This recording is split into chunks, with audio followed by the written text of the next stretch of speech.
कल तक मैं आपसे जो बात कर रहा था वो अष्टांग हृदयम का एक हिस्सा था, जिसमें आबो हवा, तासीर, रहने वाला स्थान, उसका महत्व, वहां की मिट्टी, उसका महत्व वगैरह वगैरह। अब मैं सीधे आपके शरीर पर आ रहा हूं। भागवत जी मनुष्य शरीर के बारे में ये कहते हैं कि ये मनुष्य का शरीर सबसे महत्वपूर्ण है और बहुत प्रयासों के बाद मिलता है। ये आपने कई बार सुना होगा। आपके पूर्व जन्म के बहुत सत्कर्म हो तो आपको मनुष्य शरीर मिलता है। और भागवत जी ने एक जगह कहा है कि आप ही हैं जो मोक्ष धारण कर सकते हैं। ऐसा कहा जाता है इस देश में कि जानवरों में, पशु पक्षियों में और कीड़े मकोड़ों में मोक्ष की स्थिति नहीं आती। मनुष्य योनि ही है जिसमें आप मोक्ष को प्राप्त कर सकते हैं। तो उनकी मोक्ष की परिभाषा बहुत सुंदर है। मोक्ष क्या है? हम सब लोगों ने कई बार अलग अलग समय अलग अलग लोगों से सुना होगा कि मोक्ष ऐसा है, मोक्ष ये है।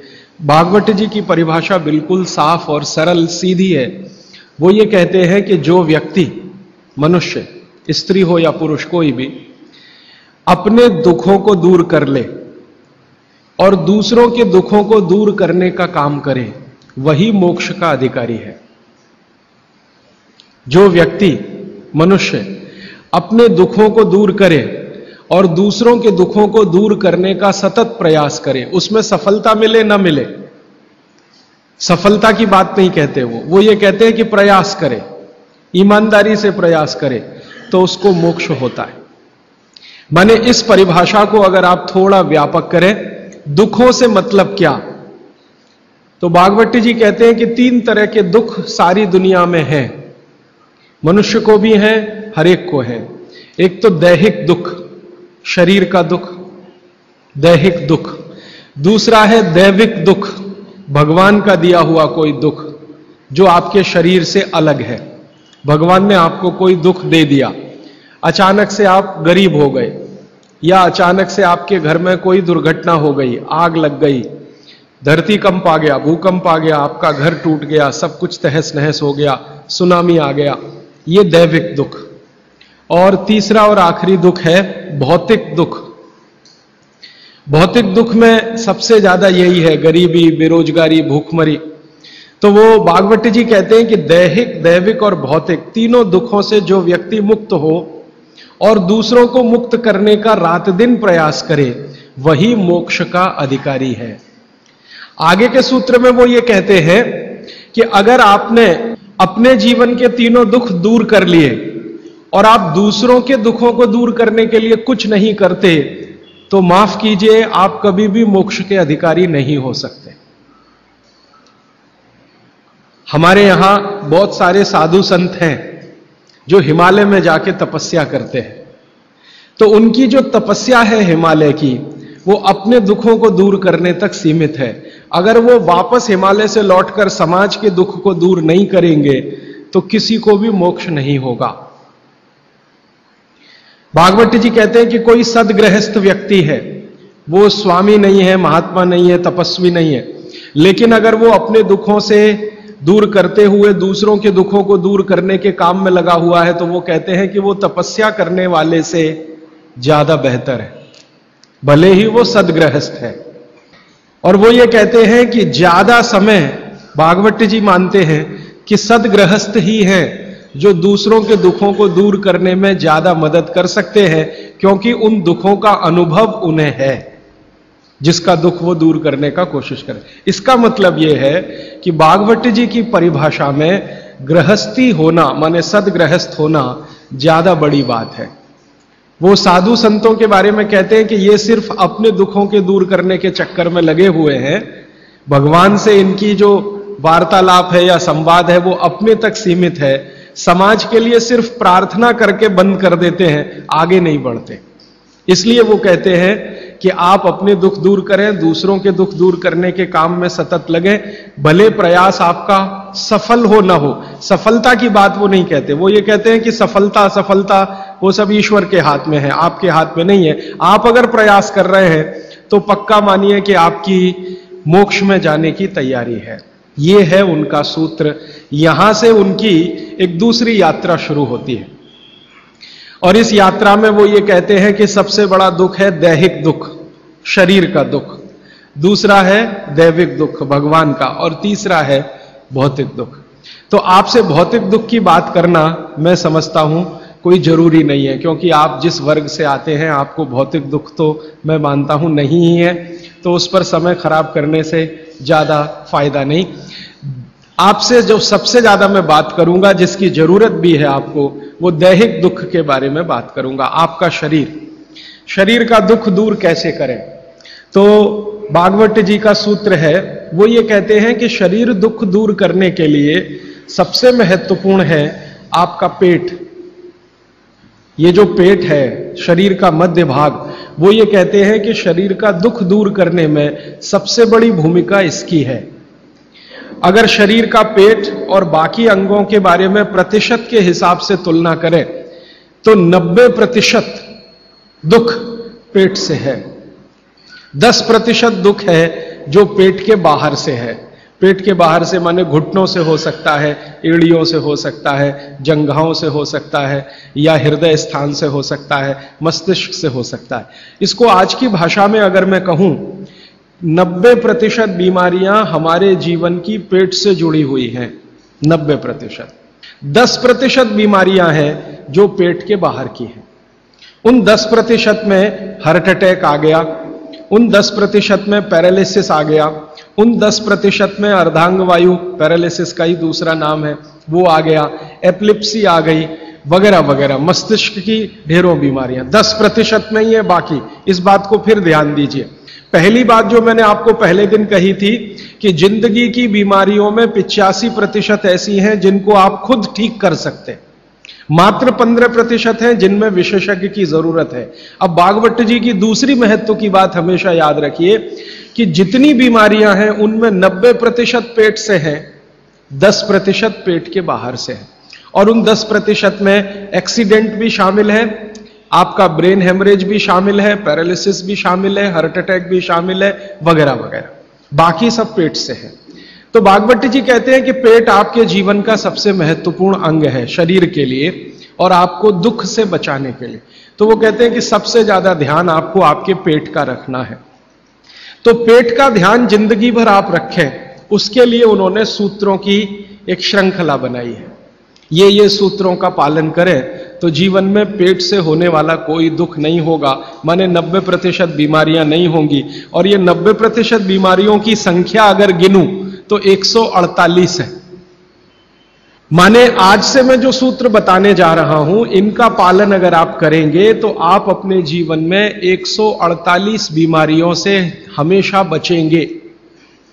और भागवत जी का यह कहना है कि बीमारियों से बचना बहुत महत्व का है बनिस्बत की बीमारियों का इलाज करना। वो अंग्रेजी में अक्सर आपने सुना है, prevention is better than cure. तो आप अगर बीमारियों से बच रहे हैं तो वो कहते हैं कि ये सबसे महत्व का है। तो आप उनको आज के सूत्रों को थोड़ा ज्यादा ध्यान से सुने। वैसे तो आप सभी सूत्र ध्यान से सुन रहे हैं, लेकिन आज के जो सूत्र हैं वो जिंदगी का फंक्शनल हिस्सा है। आप जानते हैं कि कोई भी सिद्धांत होता है उसका एक हाइपोथेसिस होता है और उसका एक फंक्शनल पार्ट होता है। तो आज से जो शुरू हो रहा है वो फंक्शनल पार्ट है। इस फंक्शनल पार्ट में सबसे पहला सूत्र भागवत जी का, भागवत जी के लिए उनके 7000 सूत्र सभी महत्व के हैं, सभी महत्व के। उन 7000 में से मैंने कुछ चुनकर निकाले हैं जो मुझे लगता है 2007 के हिसाब से बहुत महत्व के हैं। हो सकता है 3500 साल पहले कोई सूत्र बहुत महत्व के हों और अब 2007 में हमारी जीवन शैली के हिसाब से वो उतने महत्व के ना हो, क्योंकि भागवत जी ने जिस जीवन शैली में रहते हुए वो सूत्र लिखे हैं वो ऋषि मुनियों की जीवन शैली है। आपकी जीवन शैली और ऋषि मुनियों की जीवन शैली में थोड़ा अंतर है। तो आपकी जीवन शैली के हिसाब से मैंने जो सूत्र निकाले और जिनको मैं महत्व का क्रम देता हूं, उसमें सबसे पहला सूत्र, संस्कृत में वो कहते हैं कि पेट जिंदगी भर आपका अच्छा रहे, दुरुस्त रहे। इसका मतलब यह है कि आप जो कुछ भी खा रहे हैं उसका ठीक से आप पाचन करते रहें। वो कई बार ये लिखते हैं अपने सूत्रों में कि खाना महत्व का नहीं है, खाने को पचाना महत्व का है। आपने खाने को खाया, ये इतना महत्व नहीं है, जिसको आपने खाया उसको पचाया, ये ज्यादा महत्व का है। क्योंकि भोजन पचेगा तो रस बनेगा, उसी रस में से मांस, मज्जा, रक्त, मल, मूत्र, वीर्य, मेद, ये सब बनेगा, अस्थियां बनेंगी, और वही आपके शरीर के लिए आगे जीवन में काम आएंगे। तो खाया वो महत्व का, उससे भी ज्यादा महत्व का खाया हुआ पचाया। तो वो कहते हैं कि पेट हमेशा दुरुस्त रहे, माने पाचन क्रिया आपकी हमेशा अच्छे से चलती रहे, इसके लिए पहला सूत्र उन्होंने लिखा भोजनांते विषम वारी। ये पहला सूत्र मेरे हिसाब से, उनके हिसाब से नहीं, मेरे हिसाब से पहला सूत्र भोजनांते विषम वारी। इसका सीधा सा अर्थ है भोजन के अंत में पानी पीना विष पीने के बराबर है।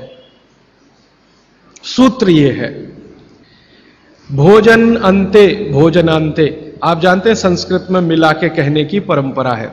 भोजन अंते माने भोजन के अंत में, भोजनांते विषम वारी, विष समझते हैं आप जहर, जहर जैसा क्या है? पानी। भोजन के अंत में पानी जहर के जैसा है, विष के जैसा है, यह सूत्र है। अब इसको थोड़ा व्याख्यायित करता हूं ताकि समझ में आए। भोजन के अंत में पानी विष के जैसा है, यह बात वो कह रहे हैं। इसको समझना चाहिए कि क्या कह रहे हैं। सूत्र उतना ही है, समझने के लिए मैं आपको बहुत उदाहरण दूंगा ताकि आप जल्दी पता कर पाए। भागवत जी ने एक सूत्र में यह कहा है कि हमारा जो शरीर है, इसका जो मुख्य स्थान पेट है, इसमें एक स्थान होता है पेट के अंदर, नाभि, लेफ्ट साइड में, नाभि से थोड़ा ऊपर जहां मेरा हाथ रखा हुआ है, इस स्थान को कहते हैं जठर। संस्कृत में कहते हैं जठर, हिंदी में कहते हैं आमाशय। जठर, आमाशय, अंग्रेजी में चाहे तो एपिगैस्ट्रिकम। तो ये जो जठर स्थान है, भागवत जी कहते हैं कि इसमें अग्नि प्रदीप्त होती है, उसी को कहते हैं जठराग्नि। जठर अग्नि, जठराग्नि।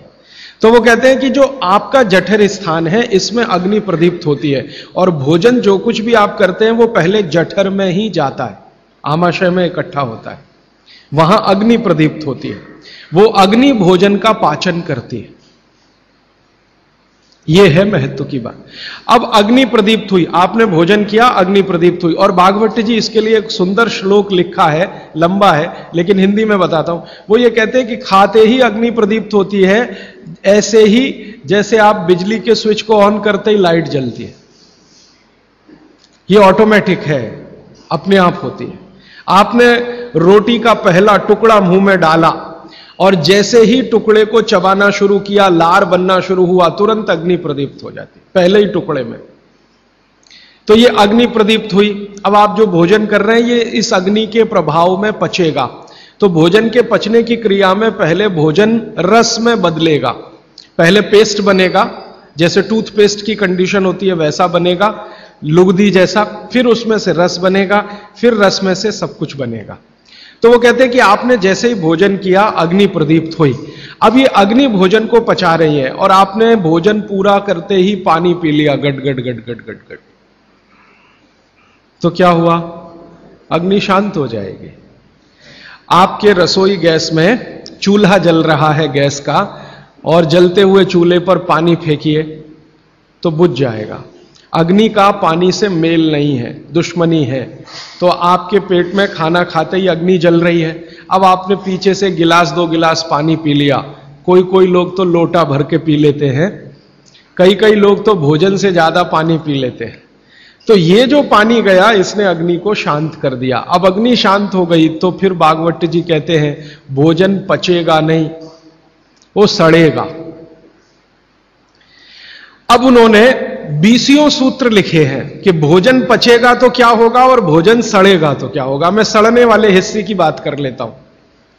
वो कहते हैं कि भोजन अगर सड़ना शुरू हुआ तो सबसे पहले गैस बनेगी, वायु बनेगी, वायु। और ये वायु आपकी जिंदगी हराम कर देगी। और ये वायु की तीव्रता जब बढ़ेगी तो गले में जलन होगी, छाती में जलन होगी, पेट में जलन होगी। फिर और ज्यादा तीव्र अगर ये हो गई वायु तो ये शरीर में जाएगी, घूमेगी, क्योंकि वायु को पकड़ना मुश्किल है, जहां स्थान मिलता है वहीं जाती है। तो ये वायु पूरे शरीर में घूमेगी तो सिर घूमेगा, आपको चक्कर आएंगे, सिर में दर्द होगा, पीठ में भी दर्द हो सकता है, हृदय स्थान पे भयंकर दर्द हो सकता है। कई बार तो इतना दर्द होता है कि आपको लगेगा कि हार्ट अटैक आ गया, लेकिन वो वायु का दर्द है, हार्ट अटैक नहीं। और ये जो वायु बनी भोजन के सड़ने से, इसी वायु में से भागवत जी ने सूची बनाई है कि 103 रोग पैदा होंगे। 103। सबसे पहला रोग है उसमें एसिडिटी, हाइपर एसिडिटी। ज्यादा दिन अगर आपने ये चक्कर चलाया पानी पीने का तो अल्सर, पेप्टिक अल्सर, और ज्यादा दिन चक्कर चलाया तो बवासीर, मूलव्याध, भगंदर, ये सब रोगों की सूची है। और अंत का एक रोग है कैंसर, कर्क रोग। 103वें नंबर पर उन्होंने लिखा है कर्क रोग, माने एसिडिटी से शुरू होकर आप कैंसर तक की यात्रा कर सकते हैं। तो वो ये कह रहे हैं कि जिस काम से वायु पैदा हो और वो वायु आपके सड़े हुए भोजन में से निकले, और बाद में भागवत जी कहते हैं, वो भी बता देता हूं, वो दूर का सूत्र है लेकिन यहीं पे ले आता हूं उसको, कि आपका जो भोजन सड़ेगा, इसको ध्यान से सुनिएगा, तभी भोजन में से, भागवत जी के शब्द दूसरे हैं, मैं आज के शब्द इस्तेमाल कर रहा हूं, तभी कोलेस्ट्रॉल बनेगा। सड़े हुए भोजन का ही बाई प्रोडक्ट है कोलेस्ट्रॉल। अगर भोजन का पाचन हुआ तो कोलेस्ट्रॉल शून्य रहता है, वो कोलेस्ट्रॉल जो आपको हानि पहुंचाता है। आप जानते हैं शरीर में दो तरह का कोलेस्ट्रॉल है, एक गुड और एक बैड। अच्छा कोलेस्ट्रॉल माने एचडीएल, हाई डेंसिटी लिपोप्रोटीन। खराब कोलेस्ट्रॉल माने एलडीएल और उसका छोटा भाई VLDL, very low density lipoprotein. तो भागवत जी कहते हैं कि ये जो खराब कोलेस्ट्रॉल है वो रक्त में तभी आता है जब भोजन पेट में सड़ता है। इसका माने जिनको कोलेस्ट्रॉल बढ़ रहा है या बढ़ा हुआ है वो ध्यान दें, उनको भोजन पच नहीं रहा, उनका भोजन सड़ रहा है। तो कोलेस्ट्रॉल बढ़ेगा तो हार्ट अटैक भी आएगा, कोलेस्ट्रॉल बढ़ेगा तो घुटने भी जड़ हो जाएंगे, सारी संधियां आपकी एकदम कड़क हो जाएंगी, आपको चलना फिरना मुश्किल हो जाएगा, 10 कदम चलना मुश्किल हो जाएगा। तो वो ये कहते हैं कि जब 103 बीमारियां एक छोटी गलती से आती हों तो वो गलती कभी करना नहीं, माने भोजन के बाद कभी पानी पीना नहीं। ये है सूत्र।